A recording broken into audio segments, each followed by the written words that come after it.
Ketika gadis kecil ini sedang bermain di halaman, tiba-tiba dia melihat rumah tetangganya terbakar. Dia dengan cepat berlari ke dalam rumah untuk memanggil ibunya. Ibunya segera keluar untuk memeriksa situasinya. Dia melihat rumah tetangganya dilalap api. Tetapi ketika dia memanggil truk pemadam kebakaran, dia melihat seorang pria yang tidak peduli dengan anak-anak yang di dalam rumah ini, tapi hanya fokus menyelamatkan mobil kesayangannya. Tapi sebelum keterkejutannya lewat, dia melihat sang pria berjalan keluar rumah dengan kunci pas, lalu berlari dan memecahkan kaca jendela. Dia ingin melompati jalan itu untuk masuk dan menyelamatkan anak-anaknya. Tetapi karena apinya sangat besar, tidak peduli berapa kali dia coba masuk ke dalam rumah, dia tidak dapat menemukan jalan. Segera kemudian, truk pemadam kebakaran yang sangat cepat sudah di tempat kejadian. Api dengan cepat dikendalikan. Sayangnya, ketiga anak pria ini tewas dalam kebakaran. Setelah pihak polisi melakukan penyelidikan, mereka segera menemukan kebenaran yang mengejutkan. Kebakaran ini sama sekali bukan insiden. Polisi menemukan jejak minyak tanah. Apalagi minyak tanah ada dari luar pintu, langsung ke kamar di kamar anak-anak. Yang lebih mengejutkan adalah, pintu belakang juga terhalang oleh kulkas. Ini jelas pembunuhan yang direncanakan. Polisi segera pergi untuk menanyai pasangan itu. Menanyakan apa yang mereka lakukan pada hari kejahatan itu.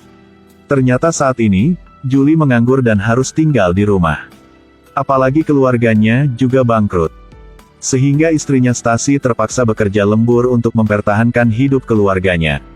Dan Julie tinggal di rumah untuk melakukan pekerjaan rumah dan mengurus anak-anak. Hari-hari berlalu.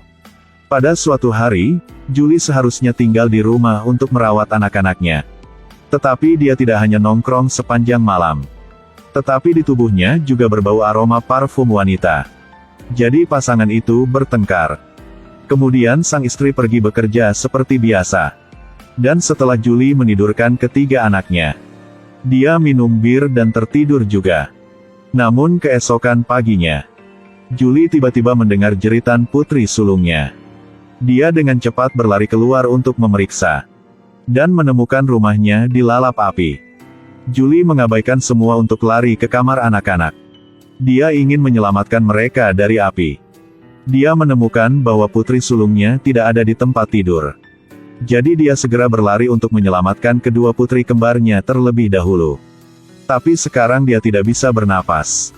Jadi dia harus keluar untuk mencari udara. Dan kemudian terus memikirkan cara untuk menyelamatkan anak-anaknya. Itulah sebabnya ada adegan di awal video. Meskipun polisi menangkap keseluruhan ceritanya, mereka tetap tidak mempercayai kata-katanya. Karena dia adalah orang yang memiliki catatan kriminal. Keesokan harinya, keluarga mengadakan pemakaman untuk anak-anaknya. Namun saat Julie sedang dalam perjalanan pulang, tiba-tiba ia dikejar polisi. Akibatnya, dia langsung ditangkap karena pembunuhan.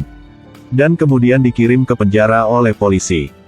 Baru beberapa hari, tetapi berita pembunuhan Julie terhadap anak-anaknya telah menjadi titik fokusan kota. Sesama narapidana juga memberinya julukan, yaitu ayah berdarah dingin. Bahkan pengacara yang dikirim untuk membantunya mencoba meyakinkannya untuk menerima kesalahannya. Meskipun Julie dengan tegas menolak untuk mengakuinya, dia tidak dapat mengundang pengacara lain untuk mewakilinya. Hari penghakiman telah tiba. Tetangga Julie mengkritiknya, mengatakan bahwa dia lebih suka menyelamatkan mobil kesayangannya daripada menyelamatkan anak-anaknya. Pihak polisi juga menunjukkan serangkaian bukti. Semuanya dimaksudkan untuk membuktikan bahwa Julie bahkan tidak sebaik binatang buas. Namun teman narapidananya yang baru beberapa hari berada di ruangan yang sama dengannya juga diundang ke pengadilan oleh pengacara kejaksaan sebagai saksi. Sang narapidana mengatakan bahwa Julie telah memberitahunya seluruh proses kejahatannya. Dihadapkan dengan kata-kata fitnah itu, pengacara pembela tidak bereaksi sama sekali. Julie dengan marah berdiri dan berkata bahwa orang-orang ini semua memfitnahnya. Tapi hakim pada dasarnya tidak memberinya waktu untuk menjelaskan. Sampai Stasi keluar sebagai saksi. Dia adalah orang pertama yang mendukung Julie di persidangan ini. Stasi mengatakan bahwa meskipun suaminya ada tindakan kekerasan, tetapi dia adalah pria yang menyayangi anak-anaknya, dan tidak akan pernah menyakiti mereka. Tetapi dihadapkan dengan segala macam bukti kuat. Tidak peduli seberapa keras Stasi berusaha melindungi suaminya, dia tidak bisa lepas dari hukuman mati. Segera dia dikurung di sel terpidana mati. Seorang pembunuh anak seperti dia tidak hanya menjadi objek siksaan oleh sesama narapidana, tetapi juga sipir penjara. Julie merasa tidak tahan lagi. Jadi dia memutuskan untuk mencari asisten hukum, untuk melaporkan kasus ini ke pengadilan yang lebih tinggi. Tetapi asisten pengacara mengatakan bahwa Julie dikhianati oleh pengacara pembelanya, dan kasusnya pun telah ditutup oleh pengadilan. Jadi peluangnya sangat tipis sekarang. Dia hanya bisa memberinya beberapa buku hukum, dan kemudian menyuruhnya untuk menangani kasusnya sendiri. Seorang pria yang belum tamat sekolah dasar, karena ingin mencari kesempatan untuk bertahan hidup, dia mulai mempelajari buku-buku itu. Bahkan saya tidak mengerti buku-buku ini. Dalam sekejap mata, 7 tahun telah berlalu. Hari itu Elizabeth, seorang pengacara yang berspesialisasi dalam pembelaan terpidana mati, tiba-tiba menerima surat misterius. Membuka surat itu, ternyata adalah pembunuh anak yang mengejutkan sebelumnya.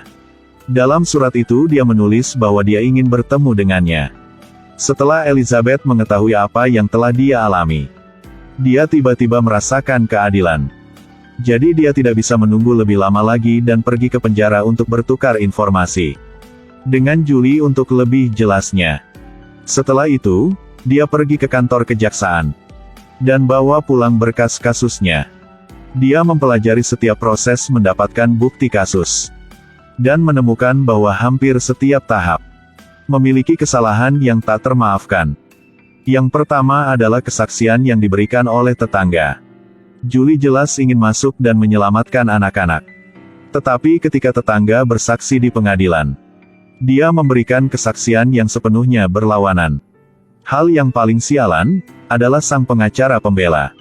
Karena tidak ingin mendapat reputasi buruk, dia langsung mengkhianati kliennya. Tetapi yang tidak dipahami Elizabeth adalah sang narapidana yang sama sekali tidak mengenali Julie. Bagaimana dia memenuhi syarat untuk menjadi saksi? Jadi dia memutuskan untuk menemukan orang itu, dan bertanya apakah dia ingin mengurangi kesalahannya sendiri. Jadi terima kata-kata pengacara pembela, pergi ke pengadilan untuk memberikan kesaksian palsu. Melihat penampilannya yang mengelak, Elizabeth segera mengambil kesempatan untuk meyakinkannya. Dia ingin pria ini sekali lagi berdiri dan mengatakan yang sebenarnya. Akibatnya, dia langsung ditolak olehnya. Tetapi Elizabeth tidak menyerah karena itu. Dan meskipun dia tidak dapat menemukan bukti yang mendukung, dia telah berhasil menghubungi stasiun radio yang berpengaruh. Ketika dia membela untuk Julie melalui radio, Julie juga menerima putusan akhir. Dengan hanya seminggu tersisa sampai eksekusi hukumannya.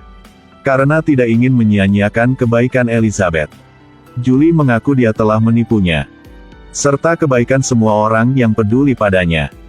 Ternyata pada hari kejahatan itu, dia tidak lari ke kamar anak-anaknya. Karena ketika dia mengetahui kejadian itu, anak-anaknya tidak mungkin lagi bertahan. Itu sebabnya dia memutuskan untuk keluar. Itulah sebabnya dia sendiri selalu merasa layak menerima hukuman ini. Hari ini, mengetahui bahwa masa penundaannya telah berakhir, Julie tidak ingin membuang waktu lagi. Tapi Elizabeth menolak untuk menyerah. Untuk membantu Julie mendapatkan kembali semangatnya, dia segera pergi mencari istrinya yang telah lama tidak bertemu. Dia ingin memintanya pergi ke sel untuk menghibur Julie. Namun, dia ditolak mentah-mentah. Tapi setelah Elizabeth kembali ke rumah, putranya tiba-tiba memberinya kabar baik. Seorang ahli kompeten yang ingin dia hubungi, akhirnya menghubunginya lagi. Jadi Elizabeth segera pergi ke rumahnya. Setelah menerima kontribusi profesional, dia menemukan semuanya benar-benar bertentangan dengan hukuman tahun itu. Ahli itu yakin bahwa kebakaran ini tidak sengaja diatur oleh manusia. Karena dua tanda V yang muncul di dinding. Itu adalah tanda khas kebocoran gas. Jejak yang ditemukan polisi di lantai juga bukan berasal dari pembakaran bensin. Karena setelah bensin terbakar habis, tidak akan ada bekas yang tertinggal. Adapun noda bensin yang merembes dari luar ke dalam ruangan, itu sebenarnya karena Julie sembarangan menumpahkan tangki bensin di luar pintu. Dan fakta bahwa ada lemari es yang menghalangi pintu belakang, sama sekali tidak mungkin dilakukan secara sesuka hati.